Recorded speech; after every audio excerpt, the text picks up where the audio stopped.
Duration.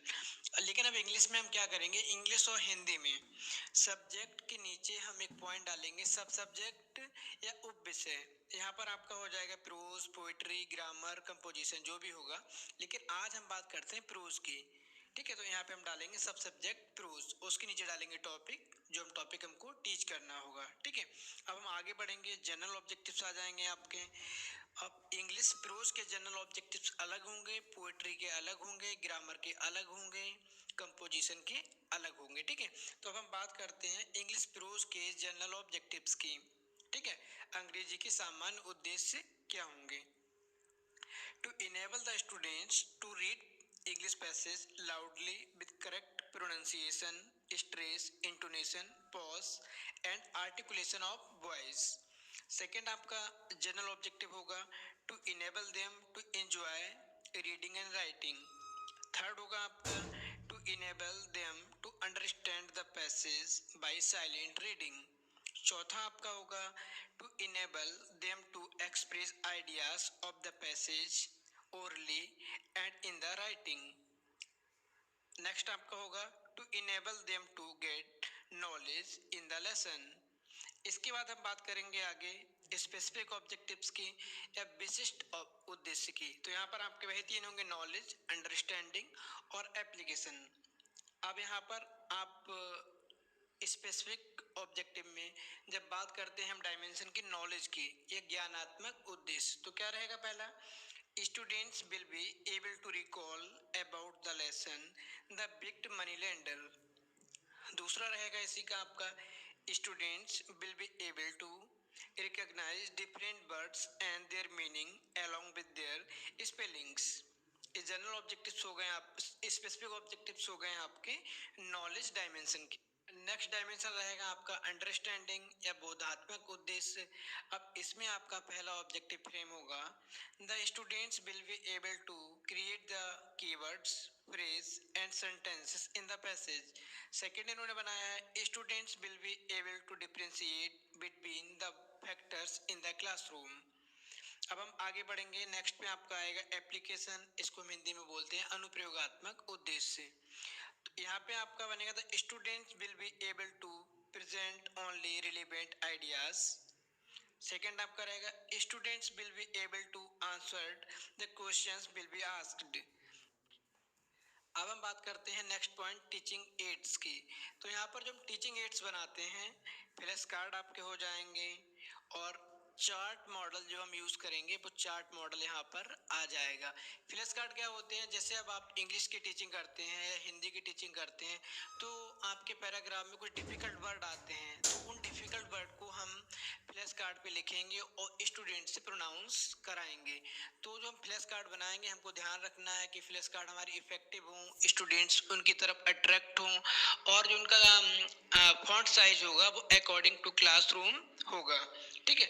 आगे हमारा next point रहेगा previous knowledge, students have some previous knowledge about the topic, जो topic आपका होगा, ठीक है।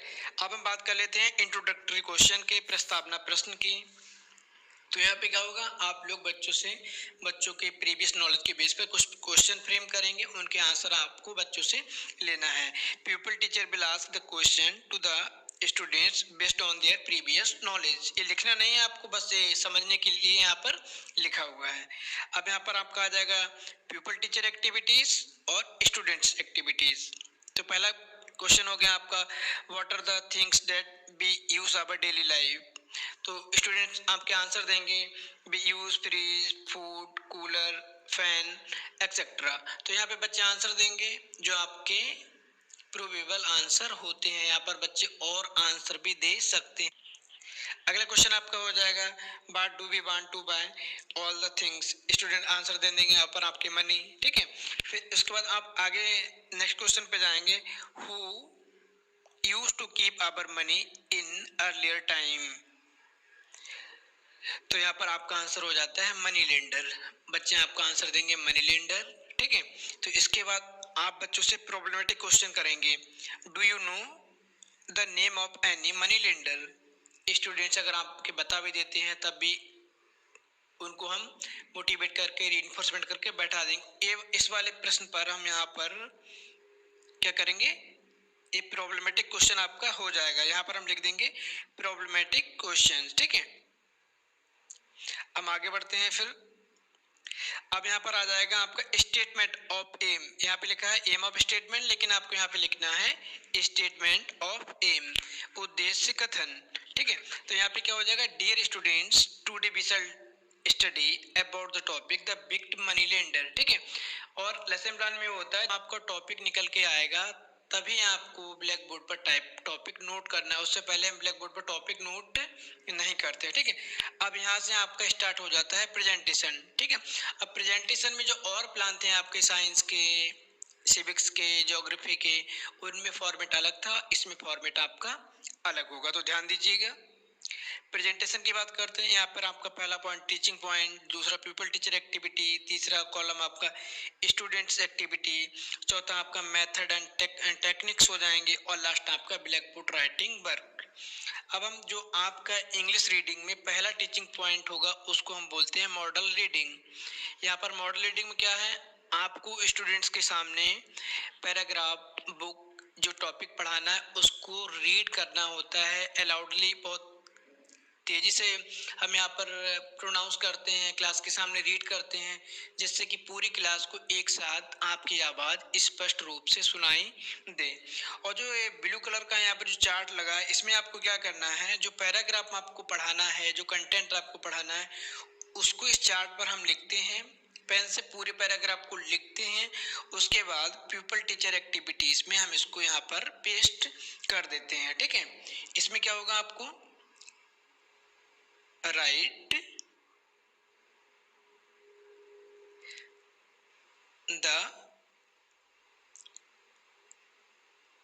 यहाँ पे क्या करेंगे, राइट द कंटेंट। यहाँ जो आपको जो पैराग्राफ पढ़ाना है उसको हम यहाँ पर लिख देते हैं, ठीक है। इस चार्ट के ऊपर लिख के चार्ट को हम पेस्ट कर देते हैं। इस चार्ट फोल्ड कर दिया गया इसलिए आपको दिख नहीं रहा है, इस पे आपका पैराग्राफ लिखा हुआ है, ठीक है।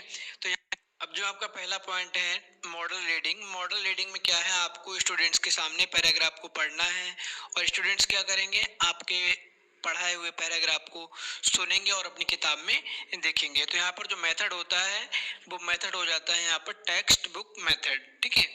फिर उसके बाद हम क्या करेंगे, आपको बताए थे जो आप ऊपर पैराग्राफ पढ़ा रहे होंगे उसमें कुछ डिफिकल्ट वर्ड आएंगे जो प्रोनाउंसिएशन में बहुत ज़्यादा टिपिकल होंगे, जिनका प्रोनाउंसिएशन स्टूडेंट्स एक बार में, जो बच्चे होंगे आपके, वो नहीं कर पाएंगे। तो उन टिपिकल वर्ड्स को हम अलग कर लेते हैं, सेलेक्ट कर लेते हैं और उनको ब्लैक बोर्ड पर लिखते जाते हैं। अब हम जैसे आपका टिपिकल वर्ड है कोई, तो उसको आप कैसे लिखेंगे ब्लैक बोर्ड पर, ठीक है। जैसे इसमें लिखा है प्रोनाउंसिएशन ड्रिल, आपका अगला टीचिंग पॉइंट है pupil teacher will write difficult words on black board, students will pronounce, student will pronounce carefully. Method कौन सा हो जाएगा, ड्रिल मेथड। अब यहाँ पे क्या करेंगे, जो वर्ड आपके डिफिकल्ट होते हैं उनको हम तोड़ के लिखते हैं, थोड़ा तोड़ लेते हैं, मतलब ब्रेक कर लेते हैं। फॉर एग्जांपल डिफिकल्ट को ही ले लेते हैं हम यहाँ पर, तो कैसे लिखेंगे हम डिफिकल्ट को बोर्ड पर,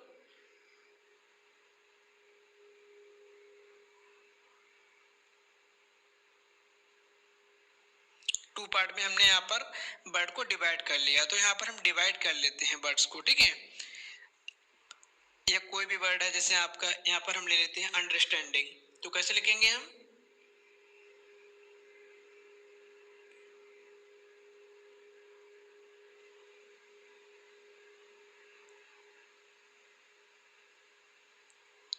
तो यहाँ पर जो भी वर्ड होंगे 4-5 वर्ड को हम यहाँ पर लिखेंगे, ठीक है।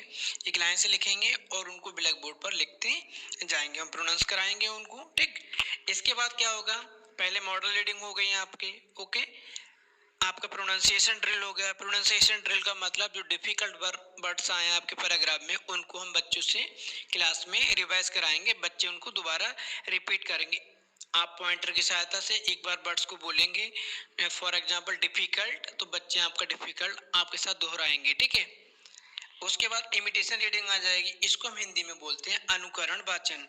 अब इसमें क्या है, पहले आपने रीडिंग करी थी, ठीक है, फिर प्रोनाउंसिएशन ड्रिल किया था आपने। अब क्या होगा, pupil teacher will ask to the students read the passage loudly. अब यहाँ पर आप स्टूडेंट्स से पैसेज को पढ़वाएंगे। 3-4 स्टूडेंट्स को हम क्लास में सेलेक्ट कर लेंगे, पूरी क्लास को रिप्रेजेंट करे, पहली रो से, दूसरी रो से, तीसरी रो से, जितनी रो होंगी उस हिसाब से हम बच्चों को सेलेक्ट कर लेंगे। तो उन बच्चों से हमको यहाँ पर पैसेज को पढ़वाना होता है, ठीक है। Students will read the passage, यहाँ पर बच्चे पैसेज को पढ़ेंगे आपके, ठीक है। अब इसके बाद आपका आता है वर्ड एक्सपोजिशन, ठीक है। प्रोनाउंसिएशन ड्रिल में क्या था, आप वर्ड्स को प्रोनाउंस करा रहे थे। अब यहाँ पर जो वर्ड एक्सपोजिशन होगा, यहाँ पर आप वर्ड को चूज करेंगे और जो आपका लेसन प्लान का फॉर्मेट था यहाँ पर थोड़ा हम चेंज करेंगे, ठीक है। यहाँ पे क्या करेंगे, पहला कॉलम बनाएंगे वर्ड का, दूसरा मीनिंग का, तीसरा डिवाइस का, चौथा आपका यूजेस हो जाएंगे। पहला फॉर एग्जांपल बिग, तो यहाँ पर हम उसका मीनिंग लिखेंगे प्लेफुल। यहाँ पर डिवाइस आप क्या यूज करते हैं, किस तरह से बच्चों को आप समझा रहे हैं, तो इन्होंने सेंटेंस के माध्यम से समझाया है, Ram is very big boy, इन्होंने सेंटेंस के माध्यम से बता दिया। यहाँ पर आप सेंटेंस, एंटोनियम, सनोनियम, इलस्ट्रेशन, एक्शन जैसे चाहे वैसे स्टूडेंट्स को समझा सकते हैं। तो यहाँ पे आपको 4-5 वर्ड चूज कर लेना है, ठीक है। वर्ड एक्सपोजिशन के बाद अगला स्टेप आपका आएगा साइलेंट रीडिंग। अब साइलेंट रीडिंग में क्या होगा, आप स्टूडेंट से कहेंगे कि सभी बच्चे अपने बुक्स में बिना मुंह चलाए या किसी से बात किए बिना पढ़ेंगे। तो बच्चों को आप यहाँ पर बोलेंगे pupil teacher will ask to the students to read passage silently without moving your lips। तो यहाँ पर बच्चे मन में जो पैराग्राफ आपने पढ़ाया है उसको पढ़ेंगे, ठीक है। Students will read passage silently. Method कौन सा होगा यहाँ पर आपका, टेक्स्ट बुक मेथड, ओके। अब यहाँ पर आपको कंप्रिहेंसिव क्वेश्चन बना लेने हैं, बोधात्मक प्रश्न, 4-5 प्रश्न बनाएंगे, बच्चे यहाँ पर आपको आंसर देंगे। मेथड में क्या हो जाएगा, क्वेश्चनिंग मेथड, ठीक है। तो बच्चे आंसर देंगे। अब हम नेक्स्ट स्टेप पे बढ़ेंगे यहाँ पर, ठीक है। अब जो वर्ड एक्सपोजिशन था आपका, ठीक है, वर्ड एक्सपोजिशन में क्या था आपका, इसको हम फिर इस फॉर्मेट को यहीं पर रोक देंगे। फिर जो हमारा ऊपर वाला फॉर्मेट चल रहा था वो यहाँ पर अप्लाई हो गया है, ओके। क्योंकि वर्ड एक्सपोजिशन के बाद में आपका आया है साइलेंट रीडिंग, ठीक है। साइलेंट रीडिंग के बाद आपका है कंप्रिहेंसिव क्वेश्चंस, ओके। इसके बाद आपका आ जाएगा black board writing and classroom supervision. तो यहाँ पर आप ब्लैक बोर्ड पेस्ट करेंगे ब्लैक कलर का, ठीक है। और यहाँ पर जो इन्होंने प्रोनाउंसिएशन वर्ड भी आप यहाँ पे लिख सकते हैं, वर्ड मीनिंग भी लिख सकते हैं, जो आपने बच्चों को क्लास में सही से समझाया हो बोर्ड पर, वो यहाँ पर आपको नोट डाउन कर देना, उसको पेस्ट कर देना, ठीक है।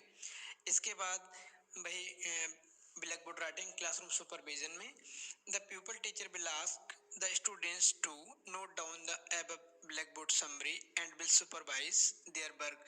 आप बच्चों को नोट डाउन करने के लिए बोलेंगे और क्लास को ऑब्जर्व करेंगे, ओके।